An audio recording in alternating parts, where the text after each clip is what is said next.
Welcome to The Explainer. Today, we are tackling one massive, overarching question. Which global economic model is going to absolutely dominate the next 10 years? We're going to break down some brilliant insights from global investor and author Ruchir Sharma, digging right into the structural DNA of the US, China, and India to figure out exactly where global wealth is shifting next. Here is our roadmap for today. We'll be covering two models of capitalism, the premature welfare state, solving for social mobility, unleashing India's economic potential, and finally, forecasting the next decade.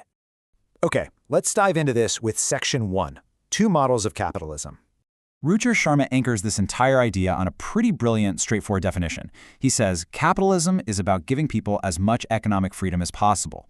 I mean, it sounds simple, right? But it's actually deeply profound. True capitalism, at least in its most historically effective form, prioritizes economic freedom above literally everything else. And historically, we've seen a really stark contrast in how countries actually approach development. Look at India right after independence. They offered their citizens high political freedom, a massive, robust democracy, but severely limited their economic freedom through a strict socialist command and control setup. Now flip that and look at the East Asian model back in the 80s and 90s, places like Singapore or China. They offered very limited political freedom, but exceptionally high economic freedom. They totally opened the floodgates to trade, foreign capital, and just ruthless domestic competition. So, what actually happens when you pit those two models against each other? Well, India's model inherently capped its sustained growth at around 6%. Meanwhile, the hyper-competitive, economically free East Asian approach, they were hitting 9 to 10% sustained growth. And over the span of a few decades, that 3 or 4% gap completely, fundamentally alters the entire trajectory of a nation. Which brings us to Section 2, the premature welfare state. And this brilliantly illustrates the choice developing nations have to make, because they essentially face two distinct paths. The East Asian model was laser-focused on building infrastructure first. We're talking roads, ports, highways, getting the physical foundation built before ever handing out subsidies. On the flip side, the Latin American model, and arguably India's model too, often tried to build out welfare states prematurely. The data here is crystal clear. Building physical infrastructure massively outpaces freebies and subsidies for long-term economic acceleration. You absolutely have to build the roads before you can redistribute the wealth generated from driving on them. Just to give you a vivid sense of exactly how ruthless that East Asian model was, let's look at a pretty crazy number, 90 million. Back in the 1990s, China literally fired 90 million workers from state-owned enterprises. Boom, gone. And there was zero welfare state to catch them. The government essentially just told them to go find jobs on their own. It was brutal, but it ruthlessly forced massive migration to the coastal cities, which completely fueled their booming manufacturing and export sectors. It was harsh, sure, but from a purely macroeconomic playbook, it worked. Let's shift gears to Section 3, Solving for Social Mobility. Now, focusing on the human element, there's a global decline in mobility that is driving a lot of societal anger.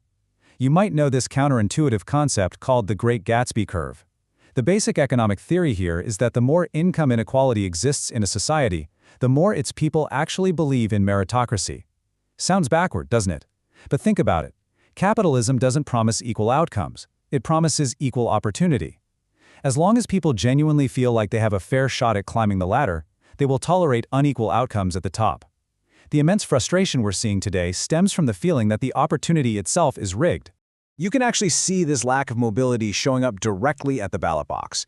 In Western countries right now, where the belief in social mobility is low and actively declining, voters are constantly throwing out the ruling parties. It's a massive wave of high anti-incumbency.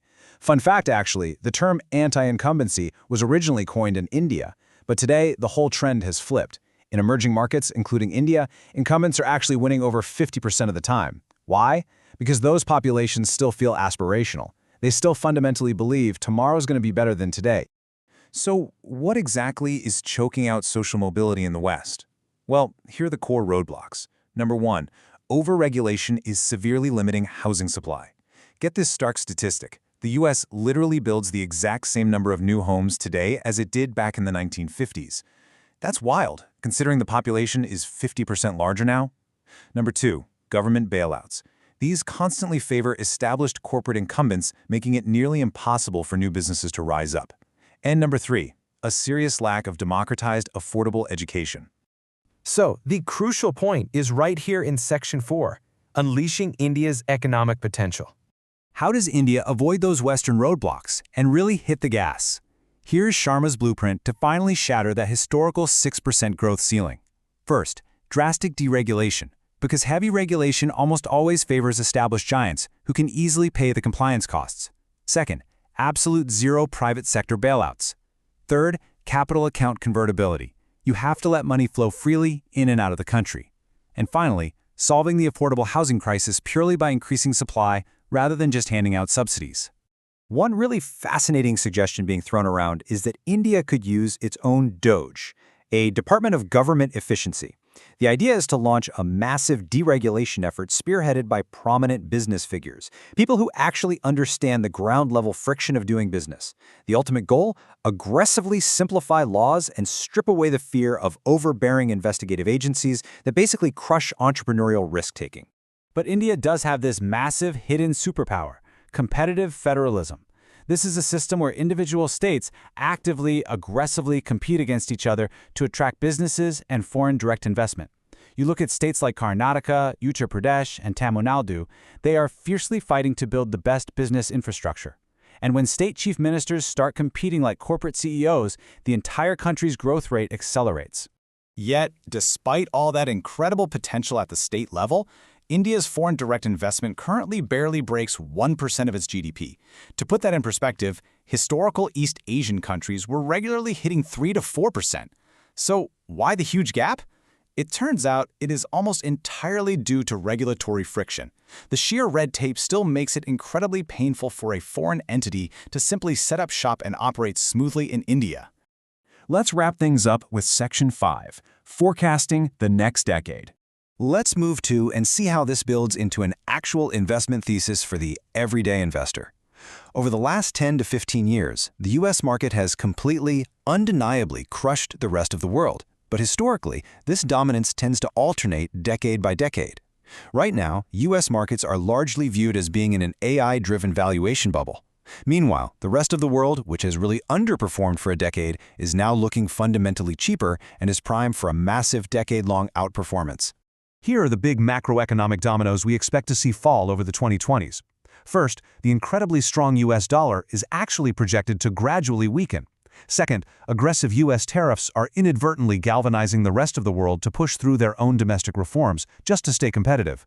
And third, in the wake of unprecedented global sanctions, we're seeing alternatives to the US dollar, specifically crypto and Bitcoin, rapidly hitting the mainstream as sovereign states look to secure their own financial independence. So, taking all that in, how are major sovereign wealth funds being advised to allocate their capital right this second? Well, if your investment goal is pure, concentrated exposure to artificial intelligence infrastructure, the United States is basically the only game in town. However, if you're looking for value, broader growth, and pretty much everything else, the smart money is heavily shifting its recommended allocation toward the rest of the world. Which brings us to our final and probably most important question for you to consider. As the macroeconomic winds shift and the global economy pivots away from total U.S. dominance toward the rest of the world, is your portfolio actually ready for the next decade? Take some time to digest these trends and make sure you're positioned not for the last 10 years, but for the